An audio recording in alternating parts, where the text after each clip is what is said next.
My unexpected journey in a hot air balloon. It was a sunny Sunday morning when I decided to take a stroll through the town's annual fair. The fair was always a bustling affair with food stalls, fun rides, games, and a myriad of activities for kids and adults alike. One particular attraction, however, caught my eye: a gigantic, colorful hot air balloon tethered to the ground, inviting adventurous souls for a ride. I had always been wary of heights, but something about the serene and gentle floating motion of the hot air balloon enticed me.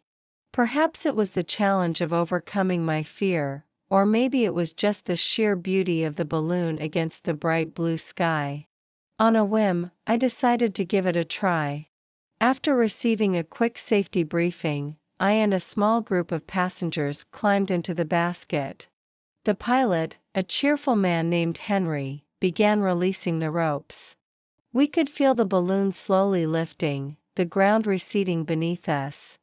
The ascent was so smooth that if not for the shrinking landscape below, it would have been hard to tell we were rising. Higher and higher we went, the view becoming more spectacular with each passing moment. The fair looked like a miniature toy set, with people the size of ants. The town's rooftops, streets, parks, and the winding river looked picturesque. We floated over fields and forests, with the horizon stretching out endlessly. However, after about 20 minutes, I noticed we were drifting farther away from the fair than I had expected. I looked over at Henry, who seemed to be wrestling with the balloon's controls. His earlier cheerful demeanor had been replaced by a look of concern. "The wind's changed directions," Henry announced, trying to keep the worry out of his voice. "We're drifting off course. But don't worry, I've handled situations like this before. Just enjoy the ride, and I'll get us back safely."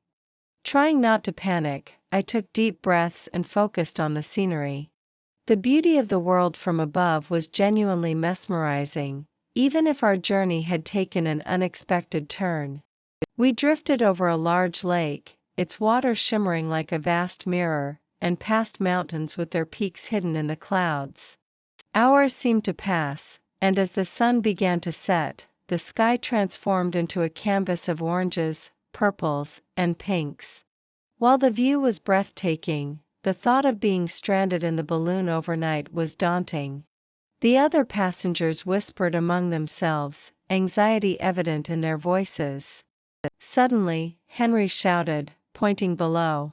"There! An open field. I'll try to land us there." With expert precision, he began the descent. As we approached the ground, some locals who had spotted our balloon came running to assist. They helped pull the basket down and secure the balloon. We had landed in a small village, miles away from our starting point. The villagers, curious and excited, greeted us warmly. They offered us food and shelter for the night. While our unexpected journey had been nerve-wracking, the kindness and hospitality of these strangers warmed our hearts. The next morning, after a hearty breakfast, a few villagers offered to drive us back to our town. We thanked them profusely for their generosity, leaving with full hearts and unforgettable memories.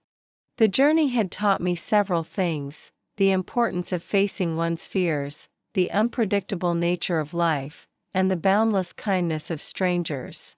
While it wasn't the short balloon ride I had signed up for, it was an adventure I would cherish forever. The curious case of floating umbrellas. On the outskirts of the sleepy town of Riversville, peculiar things began to happen one summer afternoon. It started subtly, with a single umbrella rising from Mr. Thompson's backyard. It twirled and danced in the air, with no hand to guide it. Mr. Thompson, watering her roses, screamed and dropped her hose, watching in disbelief as her favorite polka-dotted umbrella soared higher into the sky. Word spread quickly through Riversville about the strange phenomenon. By evening, a small crowd had gathered in the town square, where numerous umbrellas had begun to levitate, creating a mesmerizing display against the setting sun. The people looked up in awe, some fearful, others excited, but all utterly perplexed.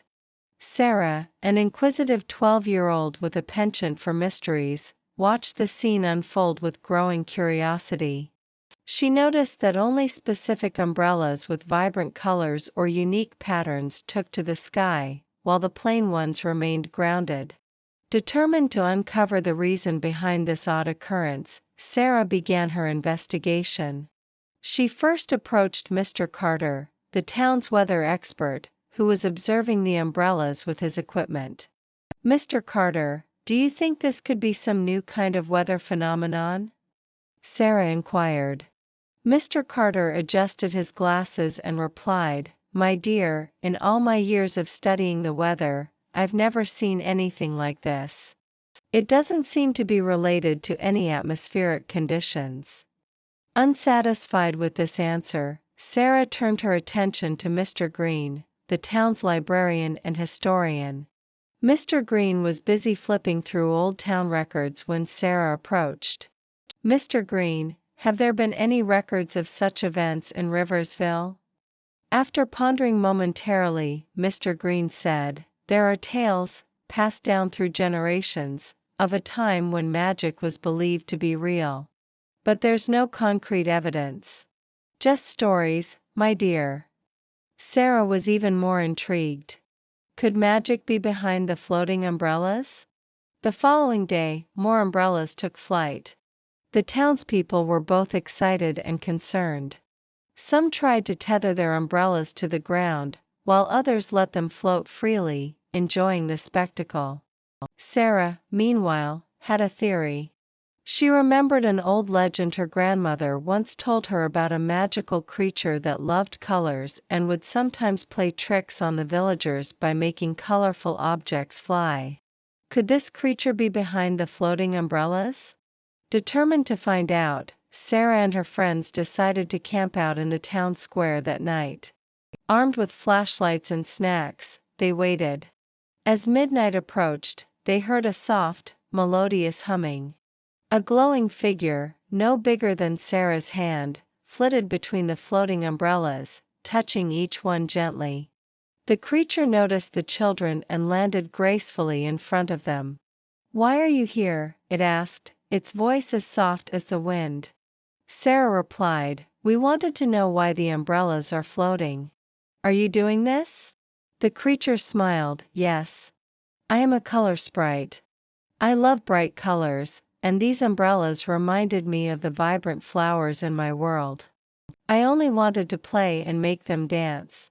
Sarah smiled back, "It's beautiful, but some people are scared." Understanding this, the color sprite nodded, "I'll return them to the ground by morning."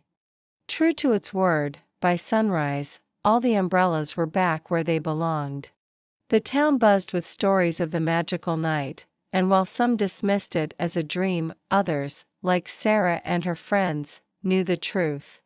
Riversville returned to its sleepy demeanor, but with a new tale to tell, of the summer when umbrellas danced in the sky, all thanks to a playful color sprite.